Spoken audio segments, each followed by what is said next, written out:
2011 में जब मुझे यहाँ हिमाचल में पता चला कि ऐसे एक एंटी करप्शन मूवमेंट शुरू हो रहा है, और तब मुझे थोड़ा मालूम था अन्ना हज़ारे के बारे में। बाकी किसी के बारे में मैंने कहीं नहीं सुना था। तो मुझे लगा कि इससे करप्शन रुक सकती, क्योंकि तब तक स्कैम सुन सुन के बहुत हेल्पलेसनेस फील होती थी कि ये कोई रोक क्यों नहीं पाता है। और जो कोई पकड़ा भी जाता है स्कैम में, जैसे लालू प्रसाद और बाकी सब, वो लोग तो उनका कुछ भी नहीं होता है। वो आज़ादी से अपनी अनपढ़ बीवी को चीफ मिनिस्टर की सीट में बिठा के आराम ऑफिसर्स मेस में, जेल में कैद हो जाते हैं। तो ये मतलब इस मजाक में बहुत ही एक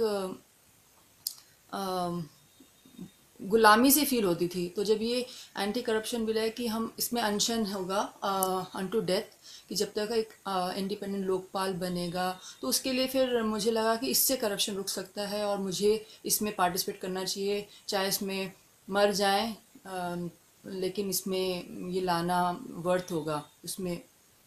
तो फिर मैं वहाँ गई दिल्ली में, और बहुत हैरानी हुई देख के कि काफ़ी अच्छी अरेंजमेंट करा हुआ था जनपद में लोगों के रहने के लिए, और जितने इंडेफिनिट फास्ट के लिए। और 4 दिन बाद लेकिन फास्ट पूरा बंद हो गया। हम लोग पानी में ही रहे, पानी पीते रहे। लेकिन उन्होंने जब ये सारी कंडीशंस मान ली, तो लगा कि ठीक है। लेकिन उसके बाद बहुत उसके साथ धोखा हुआ कि वो कंडीशंस तो मानी ही नहीं उन्होंने, और इतना जो बड़ा मोमेंटम लोगों का बन रहा था वो भी फिर इधर उधर हो गया। तो फिर से रामलीला मैदान में हुआ, तो उसमें फिर गए। फिर छत्रसाल स्टेडियम में कैद होना पड़ा, क्योंकि तब भी मूवमेंट को गवर्नमेंट ने कंटेन करने की कोशिश करी। और फाइनली जब हम लोगों ने लास्ट वाला वहाँ जनपद में अंडू फास्ट के लिए फिर से अनशन किया, तो 10 दिन के बाद ये समझ आने लगी कि ये अल्टीमेटली हमें भी पार्टी बनानी पड़ेगी। क्योंकि सलमान खुर्शीद का जब ये आया स्टेटमेंट कि हमें आपकी बात सुनने की कोई ज़रूरत नहीं है, अगर आपको अपनी बात मनवानी तो आप पार्टी बनाइए और यहाँ पे आके बनाइए अपना लोकपाल। तो हमने सोचा क्यों नहीं बना सकते हम, तो हमने फिर पार्टी बनाई। और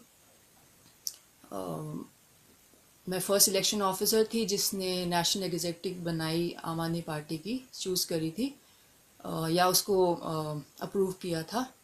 तो अम, इरादे तो यही थे। फिर बनारस भी गए हम लोग इलेक्शन लड़ने। दिल्ली में सरकार आई और उन्होंने जन लोकपाल लाने के लिए बात नहीं बनी, तो फिर रेजिग्नेशन हुआ। और फिर से हमने अपने पूरे फैमिली छोड़ के मैं फिर हर बारी गई, और इस बार भी पूरी फैमिली छोड़ के फिर से वहाँ पे उनकी कैंपेनिंग करी। मनीष सिसोदिया की कैंपेनिंग करी इस बार। और इसी उम्मीद से कि जब हम पावर में आएंगे तो हम लोकपाल लाएंगे। और ये देख के तो बहुत दुख होता है देख के कि उन्होंने लोकपाल कांग्रेस से भी बुरा बनाया। उन्होंने पॉलिटिकल कंट्रोल, अगर एक पॉलिटिशियन उसको अपॉइंट करेगा या रिमूव करेगा, तो इंडिपेंडेंट कैसे हुआ वो तहकीकात करेगा ही क्यों इंडिपेंडेंटली। और हम लड़ ही क्यों रहे थे।